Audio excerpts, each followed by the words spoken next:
Dear children, we are learning the poem The Patriot. In the previous online classes, we learnt the first three stanzas.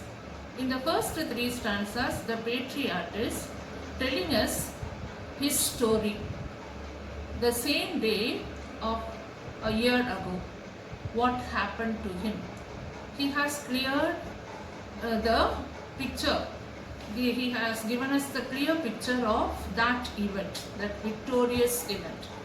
People gathered there on the housetops and cheered him and honored him and glorified him and welcomed him with all their enthusiasm.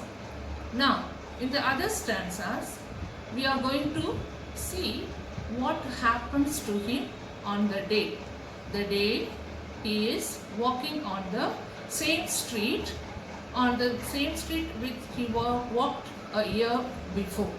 Let's see the fourth stanza. There's nobody on the housetops now, just a palsied few at the window set. For the best of the sight is all alone at the Shambles gate, or better yet, by the very scaffold's foot. I trow. Here, I trow means I trust, I believe. The patriot believes that he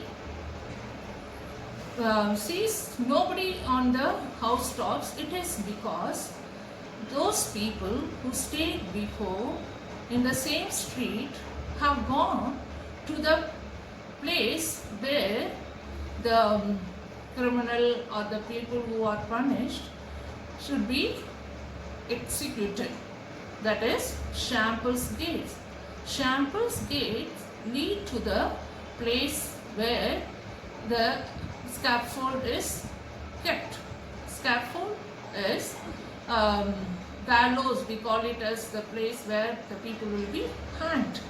So he believes the people are not on the housetops now. It is because they have gone there. And in the second line it says, instead of those enthusiastic people, here we see only the people who are suffering in paralyzed people. Paralyzed means the people who cannot walk on their own without others' support. Those who cannot cross the road and reach that place are sitting at the windows and watching the patriot walking in the street. For the best of the sight is all alone. He says it's true. Everyone like to have a best sight. When you go for watching any sports or any match, you like to sit in the front row. Why? You like to have the better view of the action of the players. The same manner, here the patriot believes the people have gone there. And the last line of this stanza says that, or better yet, by the very scaffold's foot. It is really a pity towards him. It's really, he is telling it in a sarcastic manner. Yes, it is true. They will like to have a better sight where the action takes place. So they are there at the scaffold's foot. What is scaffold's foot? The platform on which the punished will be made to stand and be hanged over there. So they want to see the clear view of his death. These people want to see the death of the patriot. See what a just opposite imagery is given there. In the first stanza, the patriot telling us that the people were full of enthusiasm. Here, the people who are not able to move, they are there. And another thing, the people were standing on the housetops to have a better view of the patriot. The same people, now they are standing at the foot of the scaffold to see the death of the same hero of them. And this stanza really tells us the disgrace, what the disgrace the people brought for that same hero of their nation. And the fifth stanza continues his description about the present scene. I go in the rain, and more than needs, a rope cuts both my wrists behind, and I think by the feel my forehead bleeds. For they fling whoever has a mind, stones at me for my ears' misdeeds. Here again he says that the pathetic condition of the patriarch. He is drenching in the rain. More than the needs means the pouring rain. He is walking on the same street and he cannot help himself because his hands are tied at the back with a rope, and the rope they tied it very tightly, so it cuts his hands and he is having severe pain, and even then he cannot help himself to relieve from that pain, and it is very shame condition for him. He has been brought to such a shame by the same people, and I think by the feel my forehead bleeds. He feels that something is trickling from his forehead and he wanted to confirm it, whether it is blood or some other thing, and to that also he cannot help himself. He can only feel that, but he cannot confirm it, touch and feel that. For they fling whoever has a mind. Fling means throw.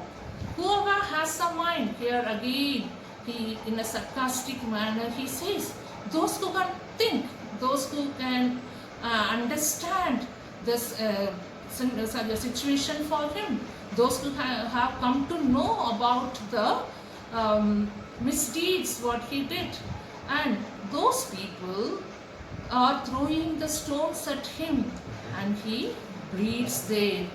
Stones at me for my years' misdeeds. Here misdeeds is an irony over here, because in the second stanzas and third stanzas we come to know that the people were ready to give him the best of the universe. Why? Because he did a great thing for the nation. The deeds what he did for the nation was accepted by the whole nation, and the crowd wanted to give him even the sun, the best of the universe.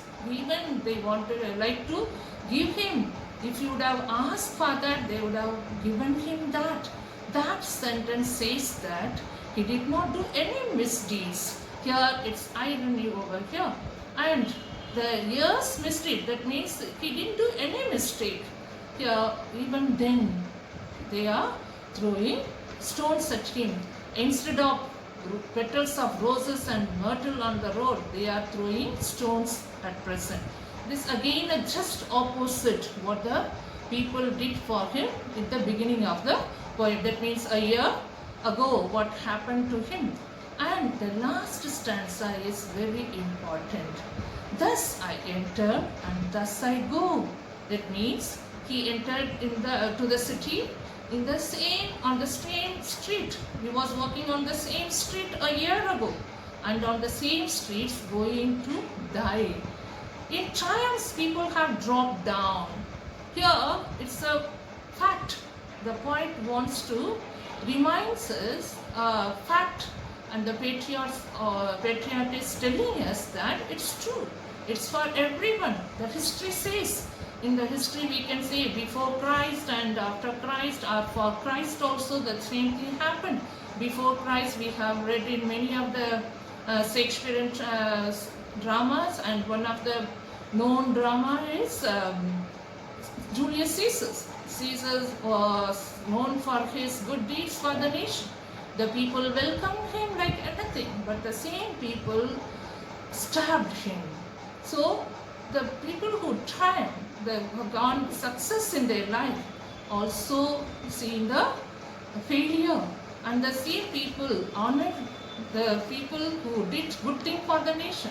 Same people did wrong thing to them. And for Jesus also, it's the story gives us a clear same picture of Jesus. When Jesus entered into the city of Jerusalem, people shouted, Hosanna, Hosanna. They welcomed him, they praised him like anything. And in the same crowd, the same crowd, crucified him. They shouted, crucified him, kill him, kill him. So the same thing happened before Christ. That means the history says that this is the mind of the people. So he is taking it lightly over here. What he says, his hope, see the hope of the patriarch over here. Paid by the world, what dost thou owe? He says here, he is having the hope. The last 3 lines of the poem teaches the truth. And the poet reminds us and giving us a warning and also liking us to understand what is true and what is the world. And when he says that, the last line also I read, God might question now instead. It's God shall repay and say for so. God might question now instead, paid by the world, what dost thou owe me? The God, he is having such a hope. What hope he has? After death, he has the religious faith. The religious faith of the poet reveals over here.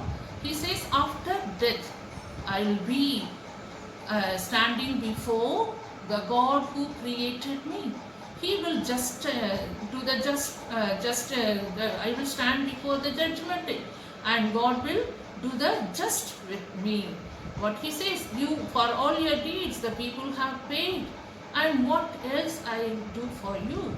You are you are being paid for all your misdeeds by the world, and now there is a hope for him. God might question now instead, it's God shall repay. God will do the justice to me. He will do the right thing to me, and the right reward I will receive from God. I am safe for so. Now he is ready to face the death for not doing any mistakes. He is being punished and he is going to be hanged over there. He says that I will be in the safer hands of God. He will do the right thing with me. And here the whole poem warns us and teaches also. I always say, children, literature is nothing. Only simply, it's not a story. Nothing, you cannot take it lightly. Literature teaches good morals too. From this, we can come to know many facts. The one fact is, the people of this world are fickle-minded. They can easily change their mind. And the glory and honor will not remain same forever. It is mortal. It is not immortal. It is not for eternal. And people who live on this earth look for the eternity and do the deeds just to please God who is in heaven. And we should have the positive thought. Even though we undergo some of the sufferings on this earth for our good doings, good deeds, we should not lose our hope. We should have our hope on the God who is in heaven, who does justice to everyone. So, I hope you have understood the whole poem. Go through the poem and watch the video without and listen all the explanation in all the 3 videos and try to understand this poem.